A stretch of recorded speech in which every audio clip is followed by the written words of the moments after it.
प्रशांत वर्मा है, बहुत सारे और डायरेक्टर्स हैं जिनसे मैं एक्सपेक्ट कर रही थी। मैं कहती हूँ बेस्ट है और वो दुनिया भर कह रही है कि जो कल्कि का जो टीजर आया है बेस्ट है। लेकिन अस्सलाम वालेकुम, मैं हूं जुवेरिया सिद्दीकी और आप देख रहे हैं इनसाइड रिएक्शन। 2023 ख़त्म हुआ और इतनी फैंटास्टिक मूवीज़ आई थी कि मुझे ऐसा लग रहा था कि भाई 2023 में इतना कंटेंट दिखा दिया, इतना कंटेंट दिखा दिया, आगे 2024 में क्या दिखाएंगे। मतलब सभी दिखा दिया है, वायलेंस दिखा दिया है, रोमांस दिखा दिया है, इमोशन दिखा दिया, अब रह क्या गया है। और हमारी ऑडियंस का भी यही सवाल था कि भाई सब कुछ तो हो गया 2023 में, आगे के कौन से प्रोजेक्ट्स रह गए अब जो हम देखेंगे। लेकिन भाई बात हो रही है बॉलीवुड की और टॉलीवुड की, और जब टॉलीवुड की बात होती है तो मूवीज तो फिर बेशुमार होती हैं।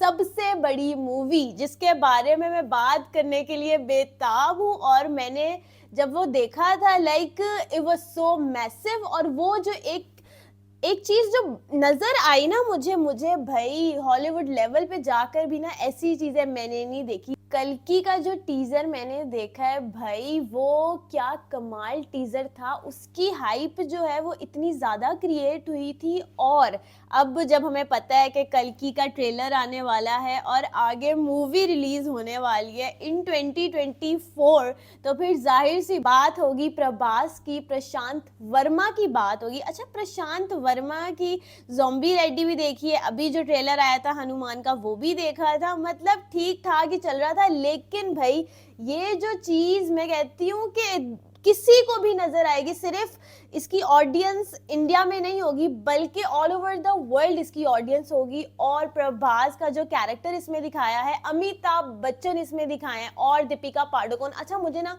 एक बड़ा हमेशा गिला रहता है, बॉलीवुड से भी रहता है और लॉलीवुड से भी रहता है, मुझे ये हॉलीवुड से नहीं होता कि जब आप एक लीडिंग लेडी लेते हो तो आप सिर्फ उसको ये नहीं कि ऑब्जेक्टिफाई करो और बस एक चेरी ऑन टॉप की तरह आप बस दिखा दो कि ये हमारी हीरोइन है। और मोस्टली दीपिका के साथ ऐसा होता है कि दीपिका को दिखाया जाता है बिकॉज शी इज ब्यूटीफुल और वो बहुत प्यारी है, अदाकारी भी अच्छी करती है।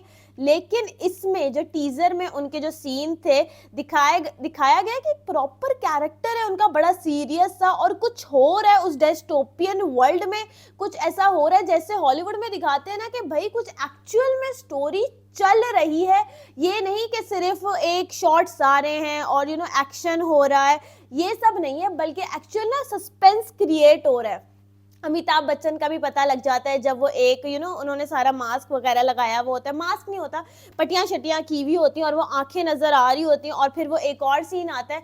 यानी टीजर में अगर हम बात करें, छोटा सा टीजर है, उसमें दीपिका को भी अच्छा मिला है और अमिताभ को भी मिला, और प्रभास तो फिर जाहिर सी बात है सबकी दिलों की जान है, और प्रभास को अगर कोई कुछ कह दे तो फिर ऑडियंस थोड़ी सी बुखला जाती है, प्रभास के फैन बुखला जाते हैं कि भाई प्रभास को कैसे कुछ कह दिया भाई। लेकिन सही बात यही है कि प्रभास की जितनी भी मूवीज आ रही हैं और जितनी आई हैं उनमें एक्टिंग, चलो मैं नहीं कह रही हूँ, मैं एक्शन बहुत अच्छा कर लेते हैं, बहुत सुपरस्टार हैं भाई, डायनासोर है, लेकिन कहीं ना कहीं स्टोरी लाइन जो है वो थोड़ी सी वीक रह जाती है। बट कल्कि 2898 एडी में मुझे नहीं लग रहा कि स्टोरी लाइन जो है वो वीक रहेगी। मुझे लग रहा है कि सबसे जो एक स्ट्रॉन्ग पॉइंट होगा इस मूवी का वो स्टोरी लाइन ही होगी, क्योंकि प्रशांत वर्मा ने पहले ही बता दिया है कि ना इसके आगे कोई स्टोरी है ना कोई पीछे स्टोरी है, एक इकलौती कोई यूनिवर्स नहीं है।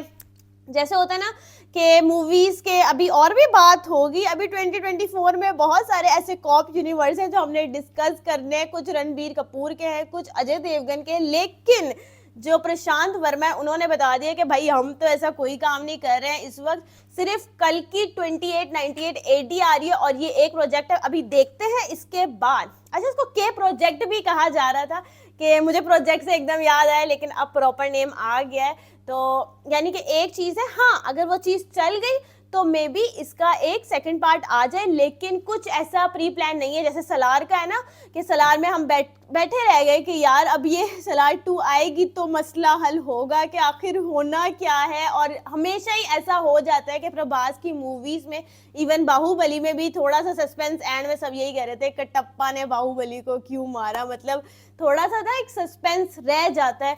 तो वो इसमें आई डोंट थिंक सो इसमें होगा, क्योंकि उन्होंने कह दिया है कि हमारा कोई आगे पीछे का कोई प्रीक्वल नहीं है, कोई इसका कुछ नहीं होने वाला, मतलब इजी स्टोरी है और प्रॉपर होगी। अच्छा, कल्कि जो है इसका जो क्रक्स है, जो मतलब है, वो 10th एंड फाइनल जो उनका अवतार है, जो एक हिंदू के गॉड है, विष्णु उनका नाम है, तो वहां से थोड़ा सा लिया गया। और अगर मैं 2898 को डाइसेक्ट करूं तो पता लग रहा है कि ये एक डायस्टोपियन वर्ल्ड है और ये आगे फ्यूचर की कहानी है, क्योंकि बहुत सारी ऐसी इक्विपमेंट्स, चीज़ें वगैरह दिखाई गई थी जो अभी नहीं है और प्रभास वो यूज़ कर रहा होता है। तो पता लग रहा है कि वो यानी कि आगे फ्यूचर की है, और एडी से वो बात बिल्कुल ही सामने आ जाती है कि हाँ भाई ये अभी की कोई कहानी नहीं है, एपोक्लिप्स तो चल ही रहा है, लेकिन यानी कि ना एक आगे फ्यूचर की कहानी है और कुछ ना कुछ तो होगा। अच्छा, बहुत बड़ी बात ये है कि कभी भी ना सेट्स इतने बड़े बड़े नहीं बनते, लेकिन अब मैंने अभी तक वीएफएक्स की बात क्यों नहीं की, सीजीआई की बात क्यों नहीं की, क्योंकि जब वो नजर आ जाता है, जब आती है ब्रह्मास्त्र मूवी आ गई या कोई इस तरह की मूवी आ गई, पता लगता है कि हाँ यार अच्छे वीएफएक्स हैं, बुरे वीएफएक्स हैं, लेकिन इसमें हर चीज बहुत नेचुरल लग रही थी। अगर कहीं कहीं कुछ कुछ चीजें समझ आ रही थी कि हुआ वह, लेकिन मोस्टली जितनी भी चीजें थी वो बहुत असल लग रही थी। अब उसकी वजह क्या है कि एक सेट क्रिएट हुआ है 200 करोड़ का, मतलब एक सेट क्रिएट हो गया है 200 करोड़ का, इतना उसका बजट है, और वो एक पूरी उन्होंने डायस्टोपियन वर्ल्ड बना ली है अपनी, कि इसके अंदर कुछ फाइटिंग सीक्वेंस होंगे और किस तरह से स्टोरी आगे बढ़ेगी। वो 200 करोड़ का एक सेट हो गया। उसके अलावा जो चीजें हैं वो तो अभी भाई मुझे बजट नहीं पता कि उसके अलावा कितना कितना बजट है और कितना कितना लगा है, लेकिन मुझे समझ नहीं आ रहा कि जो प्रशांत वर्मा है, बहुत सारे और डायरेक्टर्स हैं जिनसे मैं एक्सपेक्ट कर रही थी, और वो भाई साउथ इंडियन मूवीज के ही डायरेक्टर थे जिनसे मैं एक्सपेक्ट कर रही थी कि ओके ये इस तरह का कुछ कर सकते हैं, लेकिन प्रशांत वर्मा से मैंने इतना ज़्यादा इतनी जल्दी एक्सपेक्ट नहीं किया था, क्योंकि अभी मैंने ट्रेलर देखे एक दो और मतलब मूवीज वगैरह देखी हैं, बट भाई जो प्रोडक्ट लेकर आए हैं मैं कहती हूँ बेस्ट है, और वो दुनिया भर कह रही है कि जो कल्कि का जो टीजर आया है बेस्ट है, लेकिन जो उसका पोस्टर आया है वो थोड़ा सा, हाँ उस पर थोड़ा सा हेट आया है, लोग कह रहे हैं अच्छा नहीं है, ये नहीं है, वो नहीं है, लेकिन यार आपको एक बात तो सबको ही पता है कि डोंट जज a book by its cover. तो भाई तुम लोग क्यों जज कर रहे हो, एक पोस्टर ये है, अगर नहीं समझ आया मे बी, एक तो ना तुम लोग ये बड़ा मसला है कि एक्सपेक्टेशन लगा लेते हो हमेशा। सलार, जैसे सलार कहने लगी हूँ भाई, सलार गुजर गई है प्रभास का, अब मैंने नाम ही ना सलार रख दिया है कि बस प्रभास की बात होगी तो मैं सलार बोल दूंगी, क्योंकि वो अब मेरे दिमाग में अब हो गया है, ठीक है। तो अच्छा मैं बात कर लेती हूँ, प्रभास जो हैं उनसे ना हम बहुत ज्यादा एक्सपेक्टेशन लगा लेते हैं, हाँ भाई बहुत बड़े एक्टर हैं, लेकिन हम ना इतनी ज्यादा इतने फैंस हो जाते हैं कि हम मार्जिन नहीं देते कि भाई आप भी गलती कर सकते हो या आपकी एक्टिंग में भी कुछ कमी आ सकती है, हम वो मार्जिन ही नहीं देते। या तो हम बहुत ज्यादा अपनी आंखें बंद कर लेते हैं कि नहीं नहीं बहुत अच्छा है, बहुत अच्छा, डायनासोर डायनासोर बहुत, यही होगा यही होगा, but on the other hand जब हमारा दिल टूटता है तो हम बिल्कुल ही उसके खिलाफ चले जाते हैं कि यार नहीं मज़ा नहीं आया, ये नहीं हुआ। लेकिन यार एक अच्छा एक्टर है, कुछ ऐसी स्क्रिप्ट्स चूज हुई हैं जो कि नहीं होनी चाहिए थी, या स्टोरी लाइन कुछ मतलब थोड़ी सी चेंजेस वगैरह होनी चाहिए थी, लेकिन कल्कि की स्टोरी भाई, और कास्टिंग भाई, कास्टिंग की तुम लोगों से मैं क्या बात करूं। अमिताभ बच्चन जो है वो मे बी हो सकता है कि वो अश्वत्थामा का कैरेक्टर प्ले कर रहे हो इस मूवी में, और किस तरह से जो सलार है, फिर से मैं बोल रही हूँ प्रभास है, वो उनको ढूंढेगा और वो थोड़ा बहुत अच्छा। स्टोरी में कल्चर है इंडिया का, टेक्नोलॉजी है, डायस्टोपियन वर्ल्ड दिखाई गई है, बड़ा सेट है, प्रभास है, जो बीजीएम है अमिताभ बच्चन है, दीपिका पादुकोण है, हसन कमाल है, तो जो सारे एलिमेंट है, लेकिन उसके बाद जो वो प्रमोट करें, जो वो दिखा रहे हैं कि वो किस तरह से अपनी अपनी एक हिस्ट्री को वो दिखा रहे हैं।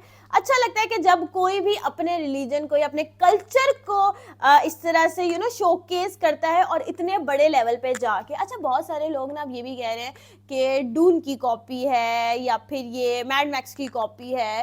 तो यार आई थिंक अगर कुछ ये भी कह रहे हैं कि ओके कॉपी नहीं है, इंस्पायर्ड है, मजाक उड़ा रहे हैं, लेकिन यार आप उस लेवल पे जाके, मैं कह रही हूँ कि आप कल्कि का जो एक लेवल दिखाया गया है, जो टीजर में मुझे नजर आया है, उस लेवल पे जाके अगर आप इंस्पायर्ड भी हो रहे हो ना तो ठीक है भाई। इतना अगर आपने आला तरीके से दिखा दिया है तो मैं कहती हूँ भाई ये गुड है, बहुत अच्छा है, कोई मसला नहीं है। अब जो हेटर्स हैं उनको इधर उधर मसले नजर आएंगे, इस चीज से इंस्पायर्ड है, उस चीज से इंस्पायर्ड है, भाई वही कंटेंट होता है। अगर डायस्टोपियन वर्ल्ड दिखाएंगे तो वो डायस्टोपियन वर्ल्ड कहीं ना कहीं तो किसी और डायस्टोपियन वर्ल्ड से दिखे मिलेगी ना, कि ना कहीं टेक्नोलॉजी ज्यादा होगी तो वो नजर आएगी, कुछ ऐसे सीन्स हैं, कुछ ऐसी वाइब है जो नजर आ रही है, कुछ ऐसे चीजें हैं जिनसे थोड़ी बहुत रिफ्लेक्ट हो रही है कि अच्छा ठीक है, लेकिन स्टोरी लाइन डिफरेंट होगी। ठीक है, आप लोगों ने फर्स्ट टाइम ऐसा हमने देखा है। और भाई कॉमिक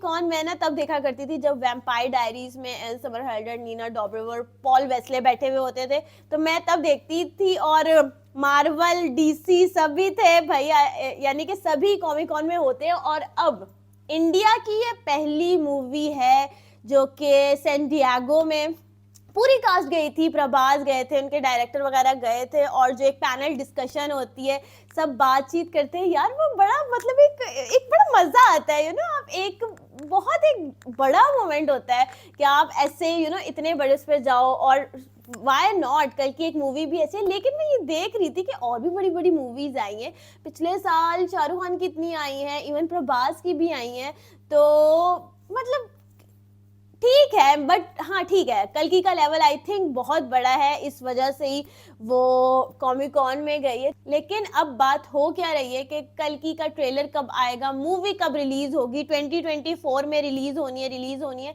तो अभी तक कुछ डाल क्यों नहीं रहे, कोई ट्रेलर क्यों नहीं डाल रहे, कुछ गाना क्यों नहीं ड्रॉप कर रहे, तो ये बहुत ज्यादा बात हो रही है। लेकिन मार्च तक, जो कि यानी कि रिसोर्सेस है कि मार्च तक जो है वो ट्रेलर आ जाएगा। उसके बाद आहिस्ता आहिस्ता करके साल के एंड तक जो है वो मूवी भी रिलीज हो जाएगी। अगर 2024 में रिलीज नहीं हुई तो हो सकता है 2025 में रिलीज हो, लेकिन आई एम वेरी होपफुल, क्योंकि लास्ट टाइम मेरा थोड़ा सा दिल टूटा है, क्योंकि मेरी एक्सपेक्टेशन नहीं थी कि अच्छा ये मूवीज, अच्छा मुझे होता है कि जब मुझे हो ना कि आगे इसका पार्ट आना है, आगे पार्ट आना है, तो मैं वैसे ही बहुत डिप्रेस हो जाती हूँ कि अच्छा अब वेट करना पड़ेगा।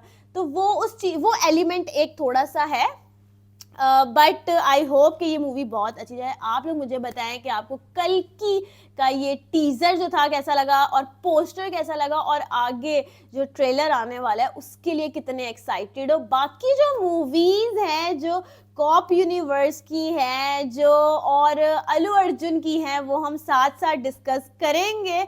और आप लोग मुझे बताएं आप लोग कितने एक्साइटेड हैं भाई, जो अल्लू अर्जुन की मूवी आ रही है, और वहां से कॉप यूनिवर्स जो रोहित शेट्टी का है, उस सिंघम अगेन में भाई उसमें पूरा बॉलीवुड है। और मुझे ना लगता है कि जब अक्षय कुमार होता है, अक्षय कुमार ना अपने साथ बहुत सारे एक्टर्स को लेके जाता है और सुबह 5 बजे ना सबको उठवा देता है कि सब उठो और शूट करो, और एक के बाद एक शूट निकालते जाओ। और अक्षय कुमार की अभी ये वैसे गलत बात है, मेरी बहुत गलत बात है जो मैं सिंघम को अक्षय कुमार का नाम ले रही हूँ। ठीक है वो भी है सूर्यवंशी, लेकिन नाम तो अजय देवगन का लेना चाहिए। और जो कॉप यूनिवर्स में मुझे सबसे ज्यादा पसंद है वो जाहिर सी बात है यार अजय देवगन ही है। सूर्यवंशी बाद में जाकर आते हैं। और ठीक है सिम्बा की थोड़ी सी वो ठीक है, मुझे रणवीर सिंह जो है वो थोड़े से विक्की क्या नाम था उस मूवी का, लेडीज वर्सेस रिक्की बहल, उस तरह की मूवीज में कौन आर्टिस्ट हैं, कुछ कर रहे हैं, बैंड बाजा बारात है, कुछ इस तरह की मूवीज में ना थोड़ा फन होता है ना, वहां मुझे ज्यादा सही लगते हैं। लेकिन जब कॉप यूनिवर्स की बात हो तो फिर मुझे थोड़ा सा होता है कि यार कुछ सीरियस कैरेक्टर होना चाहिए। तो अजय देवगन है, अक्षय कुमार है और जितनी कास्ट है वो मैं आप लोगों को आगे रिवील कर दूंगी। लेकिन इसके अलावा इतनी मूवीज आ रही हैं, बड़े मियाँ छोटे मियाँ। अच्छा, अभी बड़े मियाँ छोटे मियाँ में अक्षय कुमार फिर से आ रहे हैं और टाइगर श्रॉफ आ रहे हैं। मतलब अक्षय कुमार और टाइगर श्रॉफ दो हाइपर एक्टिव लोग, नजर तो आते हैं कि दोनों हाइपर एक्टिव हैं और कितना एक्शन होने वाला है आई डोंट नो। मैं अटल हूँ जो है वो भी रिलीज होगी। उसके अलावा क्या क्या रिलीज हो रहा है, कांतारा भी रिलीज हो रही है। कांतारा का मैंने रिव्यू दिया हुआ है और आई थिंक रिएक्शन भी उसका है, तो आप वो जाके वहां से देख सकते हैं। उसके अलावा भाई बहुत सारा कंटेंट आ रहा है। और हाँ, अभी आलू अर्जुन के कुछ फैंस आएंगे और कहेंगे कि इतनी बड़ी मूवी कैसे नहीं बोली, उसके बारे में अलग से बात होगी क्योंकि भाई वो मूवी इतनी बड़ी है। ऐसे ही थोड़ी मैं बात कर दूंगी पुष्पा के बारे में। तो आप लोग मुझे बताएं कि और कौन कौन सी 2024 में मूवीज आ रही हैं। और अक्षय कुमार की एक और मूवी भी आ रही है, वेलकम टू जंगल, जो कि वेलकम का थर्ड पार्ट होगा। मैं जैसे जैसे सोच रही हूँ मुझे और मूवीज याद आई जा रही है, ये भी आ रही है। और अभी मैं बैठी रही तो मैंने अक्षय कुमार की 4-5 और मूवीज बोल देनी है कि ये भी आ रही है वो भी आ रही है, क्योंकि अक्षय कुमार तो भाई बेशुमार मूवी करते हैं। मैं सुबह उठती हूँ तो अक्षय कुमार की एक नई मूवी आई होती है, फिर मैं कहती हूँ अच्छा अब ये भी आ गई है। इतना ज्यादा काम यार, अच्छी बात है, करना चाहिए। इंस्पिरेशन है अक्षय कुमार, फ्लॉप जाए या हिट जाए बंदा काम में लगा रहता है। इसी तरह आप भी काम करें, मैं भी काम करती हूँ। और कमेंट करें, लाइक करें, शेयर करें। तब तक के लिए अल्लाह हाफिज।